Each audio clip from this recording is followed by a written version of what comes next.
Hi guys, welcome to the channel. It's another week of Champions League football, the semi-final first legs between Arsenal and Paris Saint-Germain, and also Barcelona and Inter Milan.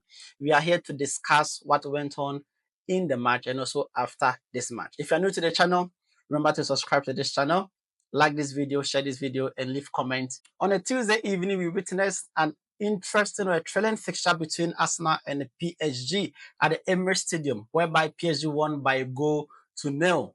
Now, this match was very intense. It was an exciting match to watch, but I'd like us to start with the lineups. So for the Gunners, they went with their normal 4-3-3 formation.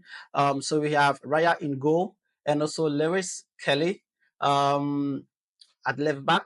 And we had Saliba and then Kirill at centre backs and then Timber at the right back. Then we have Merino, Rice, and also Odegaard in the midfield. And then we have Martinelli, Trossard, and Saka up front. For PSG, they went to the 4-1-2-3 formation where we have Donnarumma in goal. We had Hakimi on the right back, and then Mendes on the left back. And then Pacho and then Marquinhos as centre backs, and we had Vitina, Neves, and Ruiz in the midfield. And then we have Dembele, the man in form, and also Du, and then Kvaratskhelia up front for Paris Saint-Germain. This was a great matchup between Arsenal and then Paris Saint-Germain. Now, right from the get-go, PSG really didn't allow Arsenal to play their game. The press was very perfect and consistent for this PSG team. And then I like how they really didn't allow Arsenal to play their game. For the first half, it was all about PSG. And Dembele, the man in form, of course, puts PSG up front. And then in the second leg, I think there's all to play for between PSG and then Arsenal at the Parisians' home. And I think the game is still open, seeing that there's only one goal to nil against the Gunners. I was quite disappointed in Arsenal because they couldn't really do much in the first leg against PSG. I guess the intensity of the press was so much for them, they didn't really expect it. But this PSG team, we can talk about their progress through the Champions League to this time. In fact, they didn't really start well, but coming into the knockout stages of this Champions League fixtures, they've been one of the amazing teams to watch aside Barcelona. Maybe two of the amazing teams to watch in this knockout stages of the Champions League match. And I think a final between Barcelona and PSG would be an interesting match to watch. And I think there's a lot to play for between these two. But let's see how things goes on in the second leg against Arsenal first. Then we can talk about who is progressing to the finals of this Champions League. But I think PSG has an advantage of making it to the finals of this Champions League, seeing that they already want to go up. And I think Arsenal, with all their set pieces, techniques, and stuff, they couldn't really use that to the advantage against PSG. They defended well, they played well as a unit, and I think the whole team, Luis Enrique, has really done a good job when it comes to this team getting to the end of the season. On Wednesday, we witnessed one of the most interesting fixtures of the Champions League. And of course, this is in any fixture that Barcelona is involved in, be it the Champions League or the Copa del Rey, be assured to have an entertaining football to watch. Before we go, let's go through the lineups for these teams and then we can get into the details. For Barcelona, their lineup, they went to their normal 4-3-3 formation, the same lineup against Real Madrid for the Copa del Rey on Saturday. So we have Chesney in pole, and then we have Gerard Martin as a left back, seeing that Bade is still injured, which is a blow to Barcelona. Then we have Martinez and then Paco Bassi as centre back pairing. Then we have Jose Koundé at the right back. For the midfield, we had Pedro and Dion, the midfield pairing, also Daniel playing as number 10. And then we have Fran Torres, the second, in the absence of Lewandowski. And then we have Rafinha and the star boy Lamine Yamal on the wings. So for Inter Milan, they went with their usual 2-5-3 formation. Yes, so looking at this formation, you realize that they really packed their midfield and also to give them more defensive solidity in this game. So in pole, we have Soma as a goalkeeper.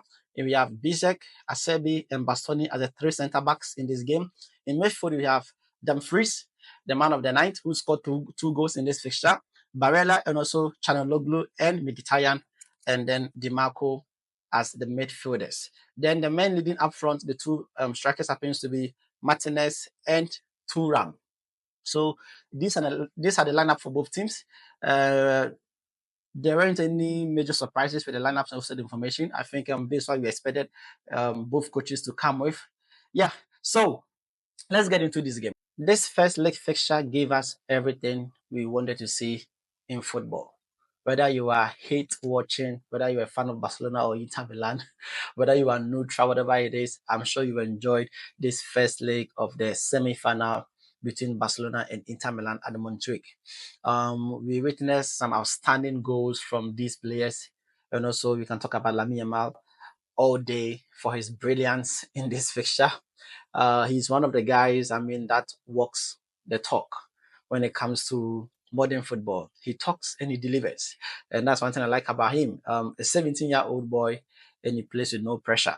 Yes. So 30 seconds into this game, Thuram scored a back flick with which the defense of Barcelona could do nothing about or did less about, and Chesney couldn't even prevent this goal from happening. But it was a nice goal scored by Thuram. Minutes later, Dumfries, who was a man of the moment or a man of the match, scored 2 goals, and then his first goal was from a set piece. We got to realize that Inter set piece were a big threat to Barcelona, and Barcelona could do little to defend these set pieces. And then Dumfries scored from this set piece. But I think Pedro could have done more to prevent this goal from happening. If he had gone for the challenge, maybe the referee would have whistled for a foul due to maybe a high boot or something, but he was trying to dodge this ball and then it went into the net. That was a brilliant kick, or let's say bicycle kick by Dumfries. That made Inter Milan go up by 2 goals to nil in the first half. Now, in the same first half, the star boy of Barcelona, Lamine Yamal, equalized. I think we realized the plan of this game that they have to double up on Lamine Yamal. Sometimes they even have to triple up on him because he was unplayable. He gave Bastoni, DeMarco, and Mkhitaryan a hard time at the back there. But then one way or the other was able to find the net with a brilliant curl into the pole. It hit the side pole and then entered the net.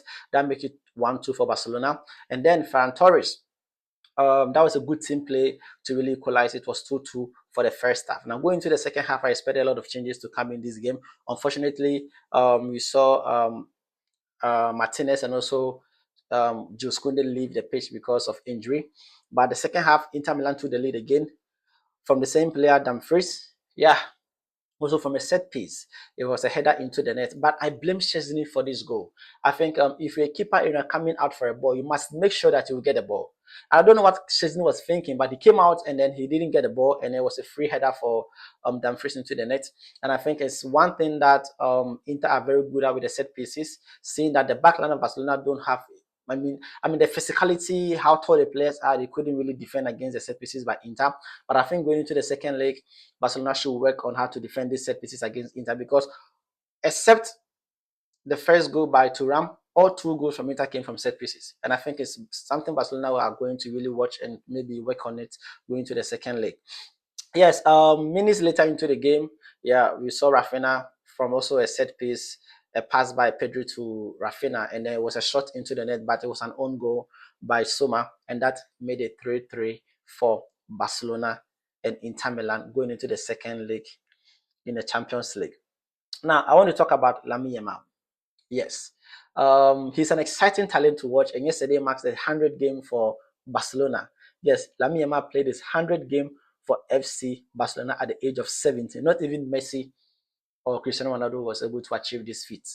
I'm not dumb. I'm not making any comparison, but I'm just trying to appreciate the fact that a 17-year-old boy has been able to play 100 games for Barcelona.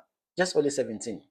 Now, Sky Sports came out with a with some stats between Lionel Messi, Ronaldo, and also Lamine Yamal at the age of 17. At the age of 17, Lionel Messi had played 9 goals for Barcelona. He scored 1 goal and no assist. For Cristiano Ronaldo, at the age of 17, he had played 19 games and also scored 5 goals with 4 assists. Lamine Yamal at the age of 17 has already played 100 games with 22 goals and 33 assists. And that is crazy. It's crazy. I mean, we can talk about Lamine Yamal all day, but I think he's a talent, an exciting one to watch in modern football, and he gives you what maybe most players are not giving us these days. We can talk about Dembele. Dembele is exceptionally good. I think he has transformed at PSG. But what Lamine Yamal is doing at Barcelona at 17 years old, guy is crazy. It's crazy. Now, Simone Inzaghi came out to talk about Lamine Yamal after the game. He said, "I haven't seen a player like Lamine Yamal in the last 8 or 9 years. We had to put 3 players on him." As I said before, yes, Inter were doubling up or tripling up on Lamine Yamal in the course of the game because he was unplayable. I mean, he was all over the place for Barcelona. He was a threat. He was a main threat for Barcelona. And I said before, there was no Alejandro Bade, and Gerard Martin did little to really help up front. And if defensively wasn't all that good as well, but hopefully Bade might return for the second leg in San Siro. After further tests, the medical report says that Jules Koundé might be out for 3 weeks, and that is a big blow to Barcelona, seeing that the second leg is going to be a difficult match to play at San Siro. And I think Hansi Flick might try a couple of players at right back. We have maybe Araujo, and also maybe we have Eric Garcia also who could play at that position. But I think Alejandro Bade might return at left back for Barcelona. Hopefully. Let's see what happens. Yeah, so that'll be all for today. I'll see you guys in the next video. Stay tuned.